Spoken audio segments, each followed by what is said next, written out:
everyone, this is Neha Devnani here. I hope you all will be fine and doing well. Today we are going to start Gala paper number 5 of English. We will solve this together.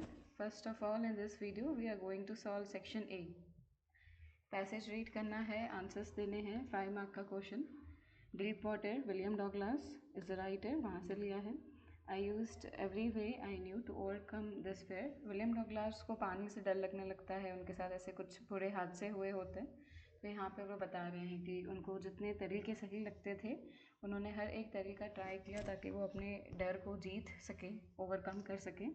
But वो जो डर है उन्होंने William Douglas को अपने grip में बहुत tightly पकड़ रखा था. फर्मली मतलब बहुत ही ज़्यादा स्ट्रांगली, और अपने ग्रिप में मीन्स अपने पकड़ में पकड़ रखा था. Finally 1 October I decided to get an instructor and learn to swim. उन्होंने एक बार सोचा अक्टूबर मंथ में कि वो एक इंस्ट्रक्टर को हायर करेंगे, अपॉइंट करेंगे और स्विमिंग सीखेंगे. I went to a pool and practice 5 days a week. वो बता रहे हैं कि वो पूल जाते थे और हफ्ते में करीबन 5 दिन वो प्रैक्टिस करते थे. आउट ऑफ 7 days वो 5 days का प्रैक्टिस करते थे और daily 1 hour. The instructor put a belt around me. Instructor इनके पास में कमर पे बेल्ट बांध देते थे. A rope attached to the belt went through a pulley that ran on an overhead cable. जैसे आपने देखा होगा कुआं होता है, वेल होता है, उसके ऊपर किसी पुली लगा हुआ होता है, रस्सी बंधी होती है. एक साइड से अगर आप रस्सी को छोड़ दें तो जो बकेट होता है वो नीचे जाता है. तो सिमिलरली आप ऐसे अज्यूम करो कि जो बकेट है वो विलियम डगलास है. तो जैसे ही इंस्ट्रक्टर थोड़ा सा रस्सी छोड़ते थे तो विलियम डगलास पानी के अंदर चले जाते थे, और वैसे ही रस्सी को बाहर की तरफ खींचे तो वो जो राइटर हैं वो ऊपर की तरफ आ जाते थे. तो इंस्ट्रक्टर इस तरीके से उनको पानी के अंदर भेज के प्रैक्टिस करवाया करते थे. He held on to the end of the rope and we went back and forth, आगे पीछे back and forth across the pool, यानी पूल के एक एंड से लेकर दूसरे एंड तक. आवर आफ्टर आवर, काफ़ी आवर्स तक, डे आफ्टर डे, यानी एक आवर करते करते, एक दिन करते करते, एक वीक करते करते उन्होंने काफ़ी टाइम तक प्रैक्टिस किया. On each trip across the pool a bit of the panic seized me. जब जब वो ऐसे करते थे ना, स्विमिंग करते थे, हर एक ट्रिप पे जाते थे, तो जो उनका पैनिक है, उनका जो डर है, वो फिर से उनको अपने में जकड़ लेता था. वो पेन उनको फिर से पकड़ लेता था. Each time the instructor relaxed his hold on the rope and I went under. जैसे ही रोप को थोड़ा सा छोड़ दिया जाए और जैसे ही राइटर अंदर पानी के अंदर जाएंगे तो उनका पुराना वाला जो डर है वो फिर से लौट कर आता था और उनके जो पैर थे वो फ्रीज हो जाते थे. It was 3 months before the tension began to slack. अब 3 महीने हो गए कि थोड़ा सा टेंशन कम होने लगा. फिर उन्होंने सोचा to put my legs under water and exhale. थोड़ी देर तक उन्हें पानी में छोड़ दिया जाए और उनको बोला जाए कि आप एक्सेल करें, और फिर जब फिर से इनहेल करना है तो पानी के थोड़ा सा ऊपर आकर इनहेल कर दें. उन्होंने ये जो प्रैक्टिस है, एक्सरसाइज है, वो 100 times रिपीट की. Bit by bit I shed part of the panic that seized me when my head went under water. ये बता रहे हैं कि बिट बाय बिट मीन्स थोड़ा थोड़ा करके, पार्ट बाय पार्ट उन्होंने जो अपना डर है, पैनिक है, वो शेड कर दिया. शेड किया मीन्स रिमूव किया. आपने सुना होगा स्नेक होता है वो अपनी स्किन को शेड करता है, रिमूव करता है, पीछे छोड़ता जाता है. तो वैसे ही उन्होंने भी अपने डर को इस तरीके से थोड़ा थोड़ा करके पीछे छोड़ा. What help the writer firmly in its grip. कौन सी चीज़ राइटर को बहुत ज़्यादा स्ट्रांगली पकड़ के रखती थी? तो उनका खुद का डर. Option B, his own fear. The rope was connected with a pulley on an overhead cable. मैंने बताया ऊपर की तरफ से एक पुली था. What happen to the writer on each trip across the pool. जैसे ही वो जाते थे पूल में तो उनके साथ क्या होता था, तो उनका डर उन्हें फिर से पकड़ लेता था अपने अंदर. What exercise the writer repeat. कौन सी एक्सरसाइज राइटर ने रिपीट की थी? Both A and B. वो पानी में जाते थे, एक्सेल करते थे, और जब इनहेल करना हो तो नोज अपसाइड रख के सरफेस पे आके इनहेल करते थे. 5 number, when did the writer feel panic. उनको डर कब कब लगता था? तो when the instructor relaxed his hold on the rope. Rope को जब ढीला छोड़ दिया जाए तो तब राइटर का जो फेयर था वो वापस आ जाता था और वो पैनिक फील करते थे कि वॉट इफ मैं अंदर चला गया, फिर से डूब गया, फिर से वही हादसा मेरे साथ हो गया. तो नेक्स्ट क्वेश्चन है fill in the blanks, fill ups करने हैं. ये एक बार प्लीज़ आप रीड कर देना. हम क्वेश्चन आंसर्स की तरफ प्रोसीड करते हैं. एक बार आप देख लीजिए, स्क्रीनशॉट लेना है तो you can. And what happens or what changes did the order from Berlin causes in school that day? उस दिन क्या होता है, बर्लिन से जो ऑर्डर आता है उसके बाद स्कूल में क्या चेंजेस देखने को मिलते हैं। The last lesson is a beautiful story written by Alphonse Daudet. इस स्टोरी में क्या बताया गया है, नेशनल लैंग्वेज का इंपॉर्टेंस बताया है, कैसे यूनिटी मेंटेन करनी है, अपने लैंग्वेज को नहीं छोड़ना है। M Hamel had put on his best dress. Best dress का मतलब है फेवरेट कपड़े जो सबसे ज़्यादा कंफर्टेबल हैं और ओकेशन पे पहनते हैं। वो जो एम हैमल हैं टीचर हैं, उन्होंने उस दिन अपना बेस्ट ड्रेस पहना था। वो बेस्ट ड्रेस क्या है, तो his beautiful green coat, his frilled shirt, उन्होंने शर्ट पहना था फ्रिल किया हुआ, छोटा सा ब्लैक कलर का सिल्क हैट पहना था, ऑल एम्ब्रॉयडर्ड, सब कुछ एम्ब्रॉयडरी किया हुआ, मीन्स सुई धागे से अच्छे से डिज़ाइन किया हुआ। जो पूरा स्कूल था उस दिन बहुत स्ट्रेंज मीन्स अजीब सा लग रहा था। सोलम मीन्स एकदम सन्नाटे वाला, एकदम शांति वाला। On the back benches that were always empty, जब तक देखा जाए तो हमेशा ये खाली होती थी लास्ट बेंचेस, पर उस दिन क्या थे, गांव के जो एल्डर लोग हैं मीन्स बुज़ुर्ग लोग हैं वो पीछे बैठे थे एकदम चुपचाप, जैसे कि स्कूल में बच्चे बैठते हैं। Number 17, what explanations does the author offer for the children not wearing footwear.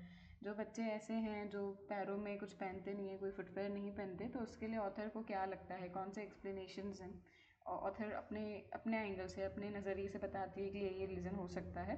सो एनिस जंग ने लिखा है, वो राइटर हैं, एडिटर हैं, कॉलमनिस्ट हैं। She has written a beautiful book titled as Lost Spring, Stories of Stolen Childhood, in which she tells the stories of her interactions. Interactions मतलब मिलना जुलना, बातचीत करना। तो इस बुक के अंदर वो बताती हैं कि उन्होंने अलग अलग बच्चों से बात की गई है जो कि डिप्राइव्ड बैकग्राउंड से। डिप्राइव्ड बैकग्राउंड्स का मतलब होता है जो काफ़ी डिप्राइव्ड है, मीन्स उनको बेसिक फैसिलिटीज़ नहीं मिली हैं, जिनको बहुत सारी चीज़ों से पीछे होना पड़ा है, वंचित रहना पड़ा है, हमेशा उनको लैक्स देखने मिले, कमियां देखने मिली हैं। तो ऐसे पुअर बैकग्राउंड के जो बच्चे हैं उनके साथ उन्होंने क्या इंटरेक्शंस किया है, क्या बातचीत हुई है, उन्होंने क्या ऑब्जर्व किया है बच्चों से, बच्चों को देखकर, बच्चों से बात करके, वो सब इस बुक में लिखा गया है। She has describe the terrible condition. Terrible means बहुत ही खतरनाक सी कंडीशन बताई गई है, उन्होंने मेंशन की है इन पुअर बच्चों की, जिनको बहुत फोर्स किया जाता है चाइल्ड लेबर करने के लिए, मजबूरन उनको करना भी पड़ता है। The writer Anees Jung has explained that she has travelled across the world and she has found children walking barefoot in cities and on village roads. जो ये राइटर है वो बताती है कि उन्होंने पूरे कंट्री में ट्रैवल किया है और उन्होंने बहुत बार बच्चों को देखा है नंगे पाँव चलते हुए, बेयरफुट मीन्स नंगे पाँव चलते हुए, गाँव में, शहरों में। It was not only due to lack of money but a tradition to stay barefoot. कभी कभी ऐसा लगता है कि सिर्फ पैसे की कमी है, ये रीज़न नहीं है, अब तो इनका ट्रेडिशन हो गया है बेयरफुट रहने का। ये एक एक्सप्लेनेशन है। ये एक्चुअली सब लाइन्स टेक्स्ट बुक में इसे ली गई हैं, टेक्स्ट बुक में ये एक्सप्लेनेशन दिया हुआ है। One of the boys to whom she talked once in Seemapuri. Seemapuri नाम के स्लम एरिया में एक बार ऑथर जाती हैं और वहाँ पे किसी बॉय से बात करती है, तो वो बॉय क्या बताता है, his shoes are on the shelf, उसके जितने भी शूज़ हैं वो शेल्फ पे पड़े हैं और उसकी मम्मा उसे उतार के नहीं देती। Also the author shares that once she saw a boy in Udupi praying to goddess for a few pair of shoes. एक बार ऐसा भी बताया कि एक लड़का है, दूसरा सा छोटा सा, उडीपी नाम की जगह है, वहाँ पर ऑथर देखती है कि ये छोटा सा बच्चा भगवान से, देवी से प्रार्थना कर रहा है कि उसे एक शूज़ का पेयर मिल जाए। सो ये अलग अलग एक्सप्लेनेशंस हैं जो चैप्टर में दिया है, ऑथर बताते हैं। Question number 18, why is the Champaran episode considered to be beginning of the Indian struggle for independence. Champaran का जो एपिसोड हुआ, मीन सारा केस हुआ, तो हम उसे कैसे कह सकते हैं कि इंडिया के इंडिपेंडेंस स्ट्रगल की यहाँ से शुरुआत होती है, यहाँ से ऑनसेट होता है उसका।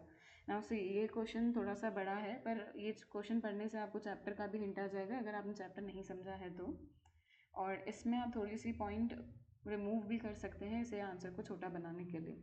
The chapter Indigo is written by Louis Fischer. It highlights Gandhi ji's efforts to help the farmers of Champaran who were forced to grow indigo by British landlords। ये जो चैप्टर है लुइस फिशर ने लिखा है, इसमें क्या बताया गया है, गांधी जी के एफर्ट्स के बारे में बताया गया है जो उन्होंने स्पेशली चंपारण के फार्मर्स के लिए किए थे, उन फार्मर्स के लिए जो ब्रिटिशर्स द्वारा फोर्स किए गए थे कि इंडिगो उगाना ही है। सो ब्रिटिशर्स इंडिगो इसलिए बोलते थे ताकि वो ब्लू कलर उससे निकाल सके और वो इंग्लैंड की फैक्ट्रीज़ में एज अ डाई उन कलर्स को यूज़ कर सके। सो उन्होंने यहाँ के फार्मर्स को काफ़ी फोर्स किया था इंडिगो को ग्रो करने के लिए। बट होता क्या है कि बाहर टेक्नोलॉजी में इतना एडवांसमेंट आता है कि हमारे पास आर्टिफिशियल इंडिगो आ जाता है, मीन्स जो कि केमिकल से बनता है, तो क्रॉप्स में से ग्रो करके उसको प्रोसेस करके इंडिगो बाहर निकालना, एक्सट्रैक्ट करना, ये सब चीज़ें फिर काम की नहीं रही थी। तो ब्रिटिशर्स ने क्या किया था कि हम आपका कॉन्ट्रैक्ट कैंसिल कर रहे हैं, तो आप हमको कंपनसेशन दे दो। और उन्होंने अचानक से फार्मर से ये खरीदना बंद कर दिया। तो जिन फार्मर्स ने ऑलरेडी लोन ले रखा था ये सब ग्रो करने के लिए, उनको बदले में कुछ मिला तो नहीं, पर ब्रिटिशर्स की डिमांड मिल गई। ब्रिटिशर्स मांग रहे थे उनसे कंपनसेशन। तो ये था चंपारण फार्मर्स का इशू, ये पूरे चैप्टर में ये दिया हुआ है। So Gandhi led a peaceful, okay again coming back, Gandhi led a peaceful fight for their rights. Gandhi ji ने क्या किया था, नॉन वायलेंस का उनका जो टूल है वो यूज़ करके ब्रिटिशर्स के खिलाफ एक लड़ाई शुरू की थी फार्मर्स के हक के लिए, which brought justice and confidence to the farmers. जिसके बाद क्या होता है कि फार्मर्स को न्याय तो मिल जाता है, उन्हें वो कंपनसेशन पे नहीं करना पड़ता और ब्रिटिशर्स उनको पे करते हैं कंपनसेशन, ऐसा होता है। और फार्मर्स के अंदर कॉन्फिडेंस आ जाता है कि हाँ, अगर हमें हमारे लिए कुछ करना है, हमारे राइट्स के लिए लड़ना है, तो हम कर सकते हैं, हम कमज़ोर नहीं हैं, हमें डरने की ज़रूरत नहीं है। फार्मर्स को ऐसा कॉन्फिडेंस आ जाता है। Thus, in this way, this chapter shows the beginning of Gandhi's leadership to India's freedom movement. The Champaran episode began as an attempt to ease का मतलब है कि थोड़ा सा स्मूथ करना, थोड़ा सा easy करना, the sufferings of large number of poor peasants यानी farmers होता है। तो चंपारण एपिसोड जो है, ये केस है, ये शुरू इसलिए हुआ था, एक कोशिश थी कि जितने भी फार्मर्स हैं चंपारण एरिया के, उनके लिए कुछ अच्छा हो जाए, उनकी कंडीशंस थोड़ी अच्छी हो जाए, उनकी सफरिंग्स जो इतना सफ़र कर रहे हैं वो सब कम हो जाए। Gandhi consider the Champaran episode to be a turning point in his life. Gandhi ji को लगता है कि जो चंपारण एपिसोड है वो उनकी लाइफ का एक टर्निंग पॉइंट है। क्यों?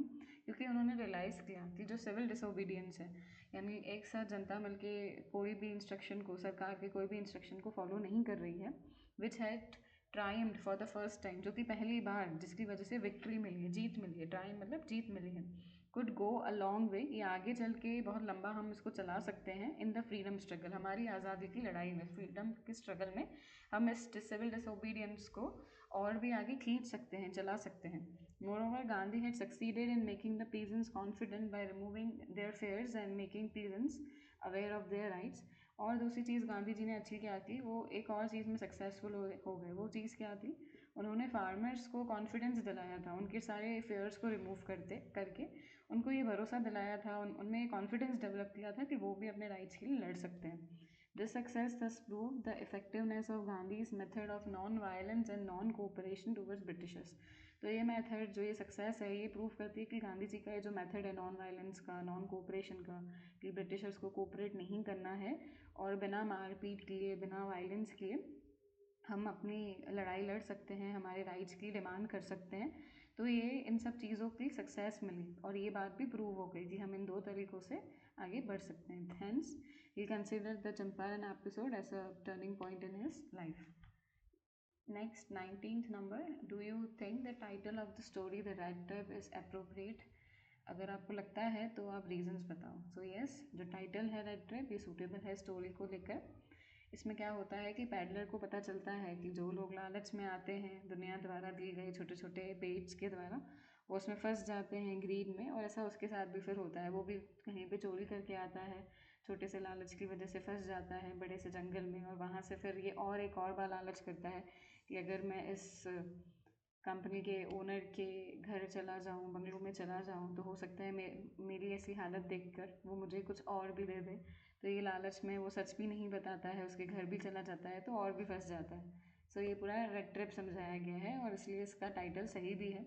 It shows how life can trap people just like a rat trap catches a red. इस स्टोरी में बताया गया है कि लाइफ कैसे इंसानों को ट्रैप कर लेती है, जैसे कि एक चूहेदानी में चूहे को पकड़ लिया जाता है।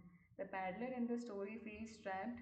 जो पैडलर है यहाँ पर, जो जिसका कोई ठिकाना नहीं है, रेड ट्रैप सेलर है जो भटकता रहता है इस स्टोरी के अंदर, वो भी एक टाइम पे अपने आप को ट्रैप्ड फील करता है because of his own greed and selfishness. He sees life as a rat trap where people get caught by their desires. इसको लगता है कि जो पूरी दुनिया है ना, वो एक चूहादानी है जहाँ पर लोग अपनी डिज़ायर्स की वजह से ही पकड़े जाते हैं, अंदर फंस जाते हैं। हाउएवर, कुछ भी हो, at the end of the story उसको रियलाइज़ होता है और वो इस ट्रैप से छुटकारा पाता है by choosing to be kind. वो समझता है कि नहीं, मुझे ये सब नहीं करना है, और वो काइंड बनता है, ऑनेस्ट बनता है। Which shows that people can find a way out of life trap through good actions. जिससे हमें स्टोरी ये समझाती है कि भले आपने गलती कर दी, ग्रीड में आ गए, फंस गए, पर अगर आप फिर से एक सही ट्रैक पकड़ना चाहो और सही इंसान बनो तो आप ये सब ट्रैप से बाहर निकल सकते हो, अच्छे कर्म करके, अच्छा काम करके। The title fits well because it reflects the peddler's journey from being trap to finding freedom. तो ये जो टाइटल है वो बहुत सही फिट होता है, पैडलर की पूरी जर्नी बताइए कि कैसे वो फंस जाता है, कैसे ट्रैप होता है और लास्ट में उसको फ्रीडम कैसे मिलती है। How did the misadventure in YMCA swimming pool affect Douglas. जो YMCA स्विमिंग पूल है वहाँ पे जो ये हादसा होता है उसकी वजह से विलियम डॉगलास के ऊपर क्या असर आती है। What efforts did he make to conquer his old terror? Did he succeed? क्या मिस एडवेंचर होता है वो भी बताना है, उनको कैसे इफ़ेक्ट होता है वो भी समझाना है यहाँ पे, और उन्होंने क्या मेहनत की, क्या एफर्ट्स किए जिसकी वजह से उनका ये जो डर था वो चला गया, उन्होंने अपने डर को जीत लिया। और क्या वो सक्सीड होते हैं, डिड ही सक्सीड, वो सब करने में वो सक्सीड होते हैं, नहीं होते हैं। सो डॉगलास नियर ड्राउनिंग, ड्राउनिंग मतलब डूब जाना, तो ऑलमोस्ट वो डूबने वाले थे YMCA पूल में। Made him scared of water, जिसकी वजह से आगे चल के उन्हें पानी से डर लगने लगता है। He developed a strong fear and avoided swimming, उनको पानी के लिए बहुत ज़्यादा डर लगने लगा, बहुत ज़्यादा डर डेवलप हो गया और वो जहाँ पे भी जाते थे स्विमिंग को अवॉइड करते थे, पानी से दूर रहते थे basically. To overcome this he decided to face his fear by learning to swim. उन्होंने सोचा कि कब तक मैं डरता रहूँगा, सो ये फेयर को ओवरकम करने के लिए उन्होंने सोचा कि मैं स्विमिंग सीखूँगा। ही प्रैक्टिस स्लोली, उन्होंने धीरे धीरे प्रैक्टिस बढ़ाई, अपनी प्रैक्टिस की। First learning to float and then swimming in deeper water, पहले नॉर्मली पानी में फ्लोट करना उन्होंने स्टार्ट किया और धीरे धीरे डीपर वाटर में वो तैरना उन्होंने शुरू किया। विद टाइम एंड एफर्ट, समय के साथ साथ मेहनत करते करते उनमें कॉन्फिडेंस आया और उन्होंने अपने डर को जीत लिया। He succeeded in swimming without fear, और आगे चल के उन्होंने सक्सेस हासिल कर दिया तैरने का, और वो भी बिना किसी डर के। So here we come to the end of section A. Thank you so much for watching. Keep supporting us. Please like, share and subscribe to our channel.